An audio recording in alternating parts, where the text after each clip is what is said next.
Today, it is an honor for me to be speaking again after a long time.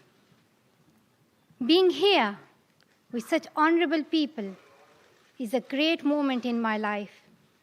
And it's an honor for me that today I'm wearing a shawl of Benazir Bhutto Shahid.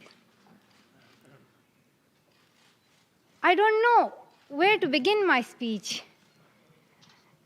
I don't know what people would be expecting me to say.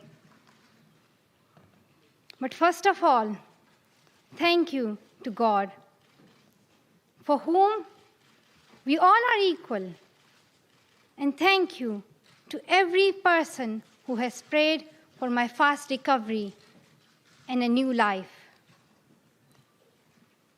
I cannot believe how much love people have shown me. I have received thousands of good wish cards and gifts from all over the world. Thank you to all of them. Thank you to the children whose innocent words encouraged me. Thank you to my elders whose prayers strengthened me. I would like to thank my nurses, doctors, and the staff of the hospitals in Pakistan, in the UK, in the UAE government, who have helped me to get better and recover my strength.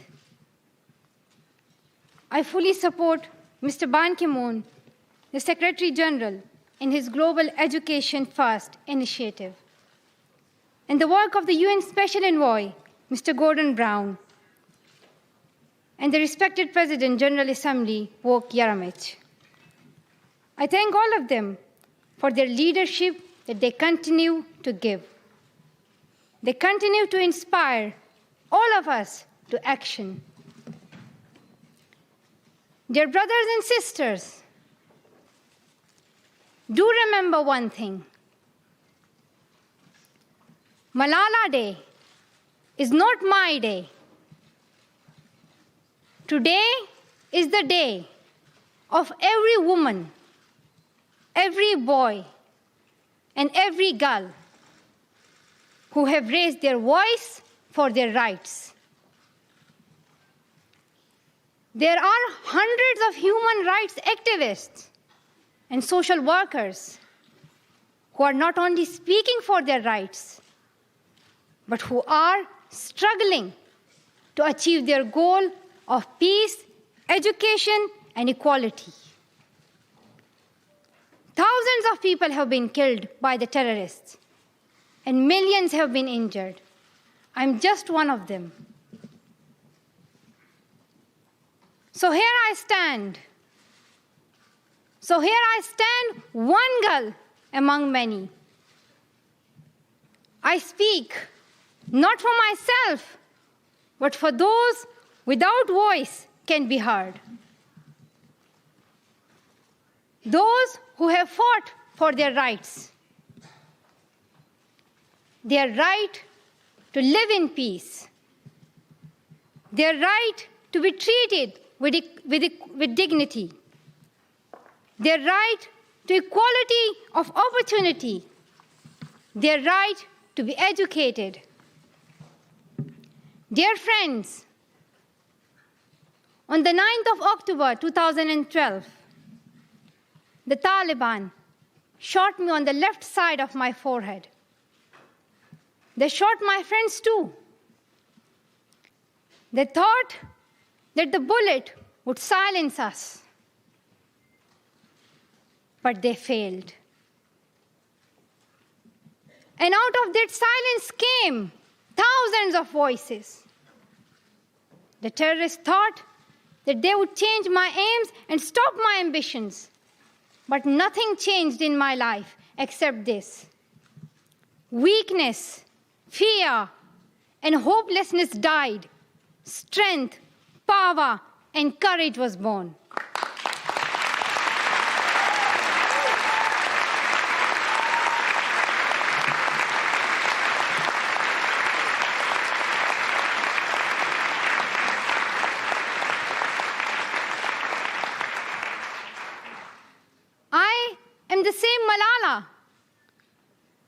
ambitions are the same. My hopes are the same. And my dreams are the same. Dear sisters and brothers, I'm not against anyone. Neither am I here to speak in terms of personal revenge against the Taliban or any other terrorist group. I'm here to speak up for the right of education of every child.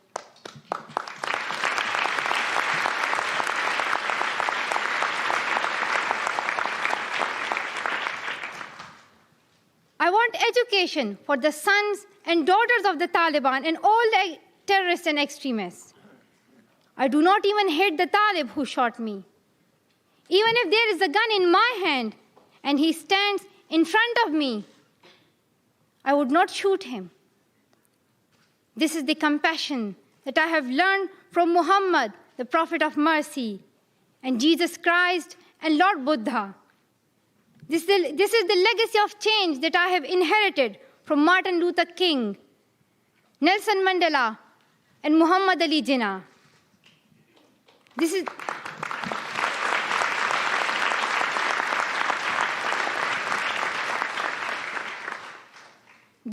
the philosophy of non-violence that I have learned from Gandhiji, Bacha Khan, and Mother Teresa. And this is the forgiveness that I have learned from my father and from my mother. And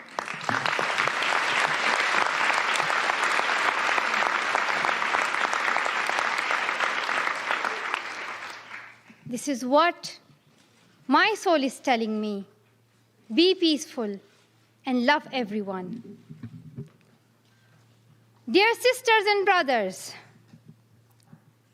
we realize the importance of light when we see darkness. We realize the importance of our voice when we are silenced.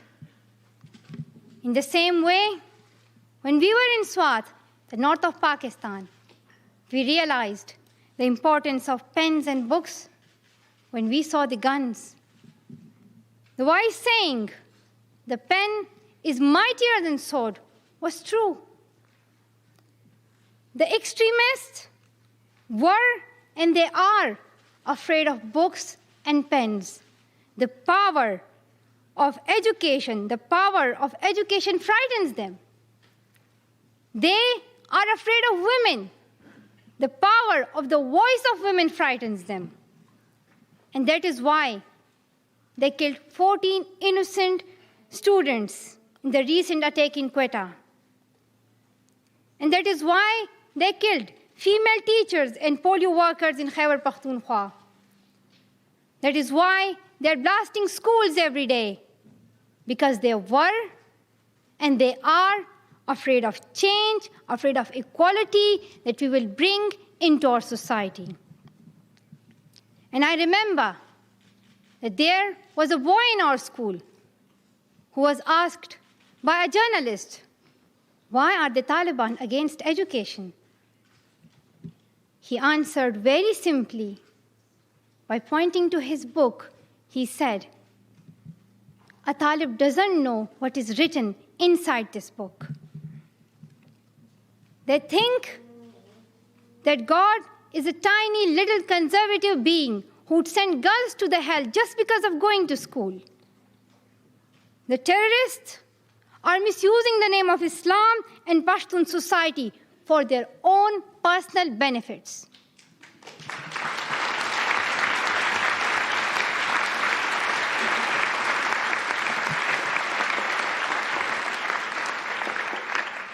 Pakistan is a peace-loving, democratic country.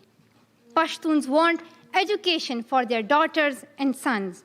And Islam is a religion of peace, humanity, and brotherhood. Islam says it's not only each child's right to get education, rather it's their duty and responsibility. Honorable Secretary General, peace is necessary for education. In many parts of the world, especially Pakistan and Afghanistan, terrorism, wars, and conflicts stop children to go to their schools. We are really tired of these wars. Women and children are suffering in many ways in many parts of the world. In India, innocent and poor children are victims of child labor. Many schools have been destroyed in Nigeria. People in Afghanistan have been affected by the hurdles of extremism for decades. Young girls have to do domestic child labor and are forced to get married at early age. Poverty, ignorance, injustice, racism, and the deprivation of basic rights are the main problem faced by both men and women. Dear fellows, today I'm focusing on women's rights and girls' education because they're suffering the most. There was a time when women social activists asked men to stand up for their rights, but this time we will do it by ourselves.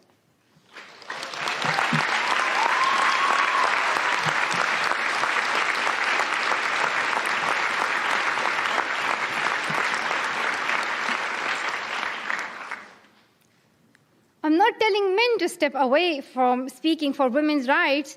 Rather, I'm focusing on women to be independent, to fight for themselves. So, dear sisters and brothers, now it's time to speak up. So today, we call upon the world leaders to change their strategic policies in favor of peace and prosperity. We call upon the world leaders that all the peace deals must protect women's and children's rights. A deal that goes against the rights of women is unacceptable.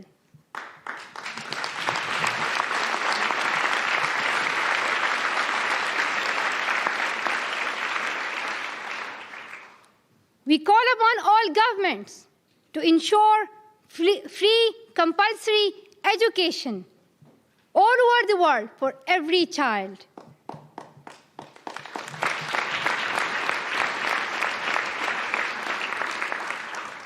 We call upon all the governments to fight against terrorism and violence, to protect children from brutality and harm.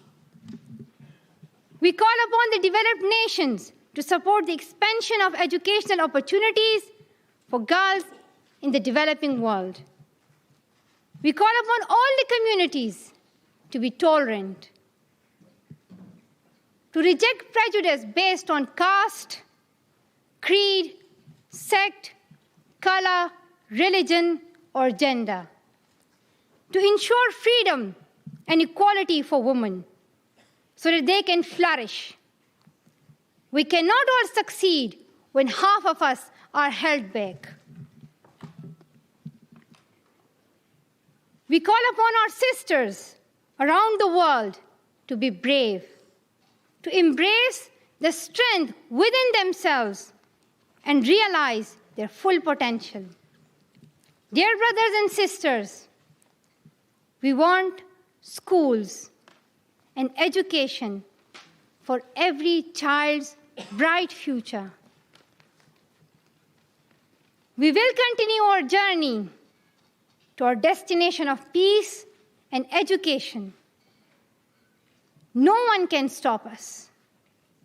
We will speak up for our rights, and we will bring change through our voice. We believe in the power and the strength of our words. Our words can change the whole world because we are all together, united for the cause of education.